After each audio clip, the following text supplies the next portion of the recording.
వీళ్ళందరూ మాటలు చూస్తుంటే ఎలా ఉన్నాయి? తుఫాను వచ్చి వేసినట్టు ఉంది. ఈ డయాస్ గారు వచ్చి నిలబడాలంటేనే పెద్ద పెద్ద కొమ్ములు తిరిగిన వాళ్ళు కూడా కాళ్ళు వణుకుతాయి. మిమ్మల్ని వణికిస్తున్నది ఆడ పులులు. Practice, more meetings. పని చేస్తే మాటలు వస్తాయి. ఆడబిడ్డలు ఎంతగా సాధించిన చూడండి.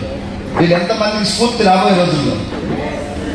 ఇంకా చాలా మంది రెడీగా ఉన్నారు. 40,000, 50,000, 60,000, 70,000 తీసుకొని పేలటానికి డైనమిక్లు ఎలా సిద్ధంగా ఉంటాయి అలా ఉండరు. నెక్స్ట్ బూట్ క్యాంప్కి మళ్ళీ పెట్టండి, మేము 1,00,000 కొట్టి మైక్ తీసుకుంటామని చాలా మంది హాల్లో కూర్చోన్నారు. చాలా హ్యాపీగా ఉంది తల్లి. మీ అందరికీ కూడా నా శిరస్సు వంచి పాదాది వందనాలు తెలియజేస్తా ఉన్నా. ఆడపిల్లలందరికీ కూడా ఎందుకు పాదాది వందనాలు చేస్తున్నారంటే, నిజంగా ఒక జెంట్స్ పని చేయటం వేరు, సక్సెస్ కావటం వేరు. అవునా కాదా? వాళ్ళకి ఎన్ని బాధ్యతలు, ఇంటి బాధ్యతలు, పిల్లలు చూసుకోవాలి, హస్బెండ్ జర డ్రింకేసి వస్తే ఆయన ఓదార్చాలి, జర లేట్కి వస్తే క్షమాపణ చెప్పుకోవాలి. ఆ పాత్ర మనం చేయలేం సార్, చేస్తావా? అందుకే ఆదిశక్తి. అందుకే నేనైతే వాళ్ళకి నాకన్నా వయసులో చిన్నోళ్ళు ఉన్నా కూడా పాదాది వందనాలు తెలియజేసుకుంటాను. వాళ్ళ సక్సెస్ సమాజానికి కనువిప్పు చేస్తాను. థ్యాంక్ యూ తల్లి. అందరికీ కూడా రాబోయే విషయంలో విమానాల్లో ఫారిన్ కంట్రీస్ లో మీటింగ్ పెట్టుకునే స్థాయికి ఎదగాలని మనస్ఫూర్తిగా దేవుడు ట్రైనింగ్ ఇస్తే ఎక్కడికి పోతున్నారో చూడండి సార్. వీళ్ళందరికీ స్టార్టింగ్ లో బైక్ పట్టుకుంటే భయపడేటోళ్ళు, బైక్ పడితే ఉరికేటోళ్ళు.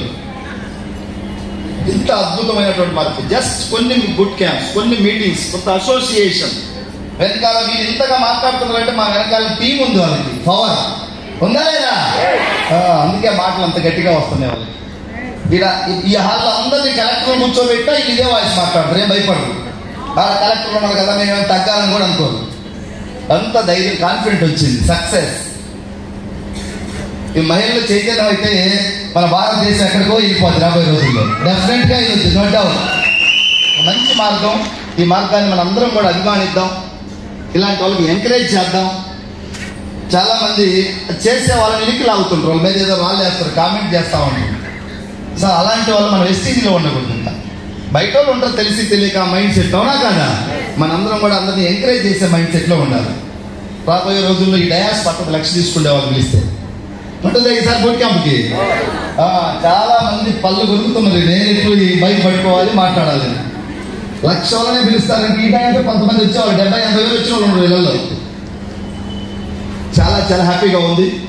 ఇలాంటి కుటుంబంలో మనందరం కలవడం. ఎక్కడ సార్ మనం ఎక్కడ పుట్టినో, ఎక్కడ పెరిగినో, ఎవరు ఏ ప్రాంతం తెలియదు. అవునా కదా? ఒకే మాట ఒకే బాట వెస్టీజ్. ఇన్ని 30 జిల్లాల మంది ఒక ఇంత డిసిప్లైన్ గా మార్నింగ్ నుంచి మన జీవితంలో మనం ఒక ముఖ్యమంత్రి మీటింగ్ కూడా ఇంతసేపు కూర్చున్నారా? వెస్టీజ్ ఏదో పావులు కూర్చోబెట్టింది. ఎంత కూర్చోవాలి. ఈరోజు ఈవినింగ్ 7 టైం లేయాలనిపించలే. ఇంకా ఏదో తెలియనటువంటి ఒక మహత్యం ఉంది వెస్టీజ్లో.